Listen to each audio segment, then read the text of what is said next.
Hey, good morning, everyone. It's Edna here with Free Coaching Friday. And today I want to talk about how do I earn acquisition fees? In the world of rental houses, buying rental houses, it doesn't always happen. But in the world of apartment building investing, it usually happens. And if it's not, you should be doing it. So first of all, why do we get acquisition fees? Well, you know what? There is a lot of work involved with pulling a deal together, a lot of work. And lots of times there is months of work and due diligence and costs of that due diligence. And you don't take a deal many times because the due diligence doesn't pay off. So the benefit of being able to, one of the benefits of getting the acquisition fee is this can help you keep searching for that good deal as opposed to feeling like you have to take a deal because you've spent money on it.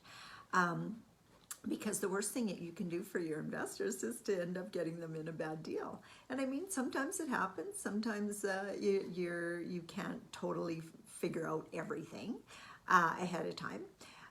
But the ultimate goal is always to have a really, really good deal that you all benefit from long term. So how do you? Well, generally we raise more capital than we need for down payment and closing costs so that we get our fee in there. We explain it to people up front. When we started out, we didn't do this, and we wish now that we would have. Because we've incurred a lot of expenses that it takes a long time to get paid back on.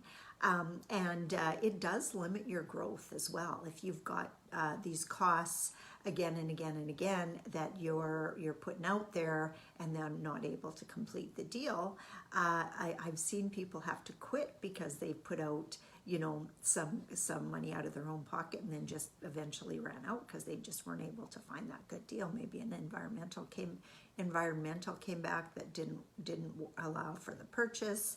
Maybe the building condition report came back that it wasn't right. Maybe the financing came back that it wasn't right. And there is money spent in the meantime. How do you earn them? Well, you earn them by doing that due diligence, that work that's involved up front. And believe me, especially in an apartment building, there's a lot of work done up front before you ever close a deal. For example, the deal we're working on right now, we started working on it in February, and we're still working on it. So we're talking to lenders, and we haven't even got to we went out and inspected the properties ourselves, but we haven't even brought the professional through. We're still working on getting the financing, and there is some delays because of the COVID-19, but some of them are just natural delays. You go to one lender, they give you an offer that you don't like, so you go to a different lender, and there's short circuits to that too. Putting out to 2 or 3 lenders. But the thing is too, you don't want your credit hit from 15 different people either. So we usually ask for recommendations up front who we're going to be working with. And then, usually a broker is what we're working with to help us get the best deal. So how you earn them is by all the work that you do up front. And the investors that you deal with, if you explain that to them, we've never had an issue. We've never had an issue. If we do, guess what? We don't bring those investors on, because if they think that we should do all the work without ever getting paid, they're not the ideal investors for you. So think that through a little bit. And I know at the beginning, lots of times we think that we have to take on every single investor that comes our way. And you know what? We've been guilty of doing that in the past, especially when we first started out, because you just want to get a deal done so bad.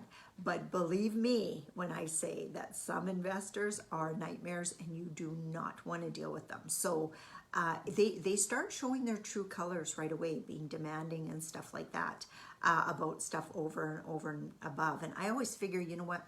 If this person thinks they know more than I do already, they should just be doing it themselves. They shouldn't be relying on me. And that's my kind of thought process with them. And I've even told them that, you know what, you sound like you really know what you're doing. Why are you investing with us? And sometimes it just feels like, they just want to be there to tell me what to do. Well, that doesn't work in my world. So if you want to be the boss and run the whole show, then I think you should just go ahead and buy your own buildings. So that's my little rant on that. But it is really important to be around people that you like, that respect you, that you can respect them back. And do pay attention to the true colors up front, because they can come back to haunt you later on. So that's how you earn acquisition fees. That's how you get acquisition fees, and they're generally paid out at close. The percentage that we're recommending, usually that you take, is about a 1% acquisition fee. So, for example, if you buy a $4 million building, that'd be a $40,000 acquisition fee. So one deal could do a lot for you, So if you need my help to build your real estate portfolio and learn some of our strategies, reach out to me at edna@ednakeep.com. What I like to do is do a strategy call with you first, just to make sure that we're on the same page, and then take it from there. I've been able to help many, many, many people close on buildings. Just 3 last month. Or at the end of March, beginning of April. So it's so exciting, and I love being able to do that for my students, help them jump through all the hoops to actually get that first or sometimes second building. So again, if you need my help, reach out to me at edna@ednakeep.com, and have a really, really good weekend. We'll talk to you soon. Bye for now.